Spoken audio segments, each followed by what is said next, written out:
Je ne suis pas encore prêt. Mais qu'importe. Jamais personne ne peut être prêt pour ce genre de choses de toute façon. Je délivre et je me livre, ainsi que cela est attendu de moi.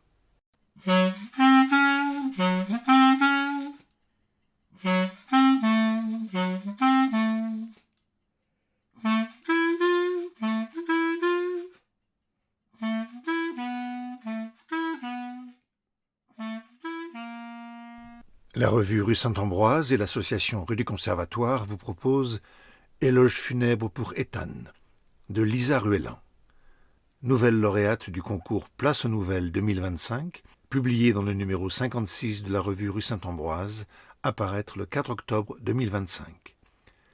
Lecture Seram Borgel, musique Charlie Nelson. Ne l'oubliez pas, car lui ne vous oubliera jamais. Pablo fait un pas en arrière et retourne s'asseoir. Il n'y a pas d'applaudissements, ce serait déplacé. Je sens la sueur couler sur mon front, je suis le suivant. Je me tourne vers mon voisin. Léo et moi sommes les deux derniers intervenants, et il ne semble pas plus enthousiaste que moi à l'idée d'affronter cette épreuve. Aucune échappatoire n'est possible, j'en ai bien peur. Tous les regards convergent vers moi, me pressant de me conformer aux attentes dictées par la situation. Autrement dit, que je me lève, que je fasse face à l'auditoire et que je prononce, avec émotion, sans pour autant perdre contenance, mon texte dûment écrit à l'avance. J'obtempère. Que puis-je faire d'autre après tout ? Je me tiens droit, je me garde bien de croiser le regard de quiconque, surtout pas celui de cette personne qui n'a eu de cesse de me dévisager depuis le début de ces 2 interminables heures. Je ne suis pas encore prêt, mais qu'importe. Jamais personne ne peut être prêt pour ce genre de choses de toute façon. Je délivre et je me livre, ainsi que cela est attendu de moi. Avez-vous déjà songé à ce qui sera dit de vous après votre mort ? Personne n'y pense jamais. Nous, les humains, n'aimons pas penser ni parler de la mort, dans une quasi-crainte de la voir arriver. Un jour, pourtant, on y est contraint. Ce jour, c'est aujourd'hui. Je suis venu vous parler d'Ethan. Si nous sommes tous réunis ici pour pleurer sa mort, je souhaite avant tout me souvenir de la personne qu'il était et célébrer sa vie. J'ai entendu plusieurs d'entre vous évoquer les accomplissements et les compétences. Et bien que nous soyons tous fiers de nos réalisations, à la fin de notre vie, celles-ci peuvent se révéler moins importantes que les vertus et le tempérament de la personne que nous étions, les relations que nous avons entretenues et le style de vie que nous avons vécu. De là, je me suis posé la question. Que dire d'Ethan ? Quel souvenir gardera-t-on de lui ? Il convient, je crois, de commencer simplement. Monsieur de Lestre était pour les formalités. Ethan était le nom qu'on lui donnait habituellement dans le cadre de sa vie quotidienne. Ethaniel était son vrai prénom. Ethan était son nom informel le plus courant. Ethaniel François de Lestre fut souvent prononcé avec sévérité par sa mère durant son adolescence, et parfois au cours de sa vie d'adulte quand elle estimait qu'il avait fait quelque chose de mal. Ethaniel François de Lestre figurait également sur les papiers de son divorce, un mariage dont il savait qu'il prendrait fin au moment où il s'y engageait. Ethanol était le surnom que ses camarades de classe lui ont donné au collège, après qu'il a mis le feu à une mèche de cheveux de sa binôme pendant un cours de sciences. Nathaniel figurait sur la liste des prénoms que son père voulait lui donner, lui qui avait toujours jugé la sonorité agréable et qui s'en servait pour se venger de son épouse qui n'avait pas tenu compte de son avis. Meta fut utilisé à diverses occasions. Peut-être parce qu'il croyait encore qu'écrire des lettres et des cartes postales était une activité à la mode.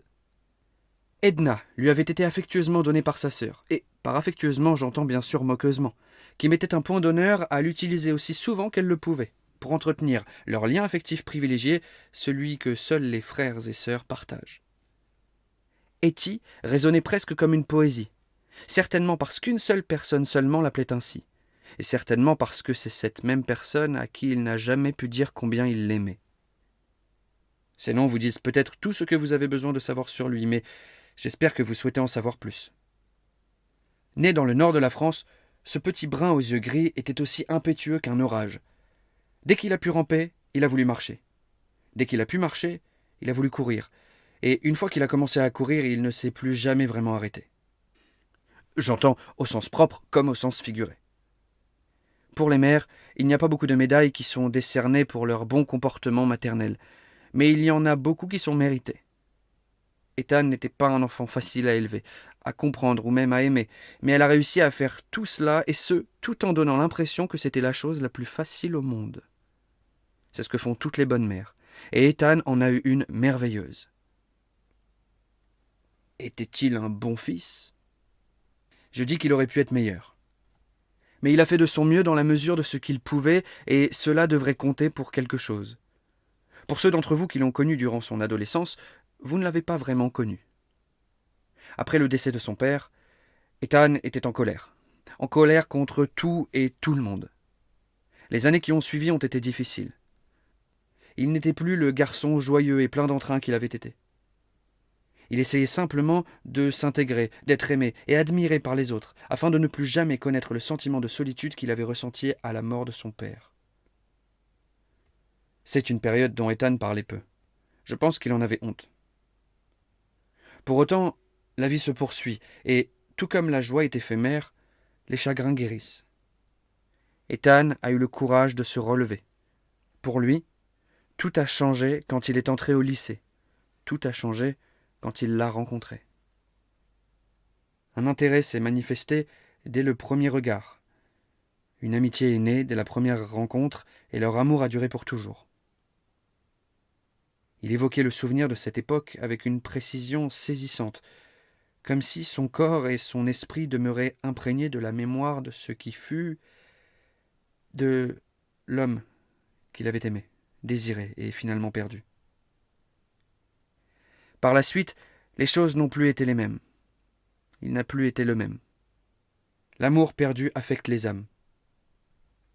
Malgré tout, il a été présent, coûte que coûte, pour sa famille, ses amis, ses collègues, pour les personnes qu'il a rencontrées lors de moments éphémères. Il avait cette capacité incroyable de transformer un événement triste en une expérience puissante et enrichissante. Il laisse derrière lui l'amour, le rire et la joie de vivre. Il laisse une empreinte de sa vulnérabilité, de son désarroi et de ses faiblesses les plus humaines. Parce que Ethan était sensible et attentionné.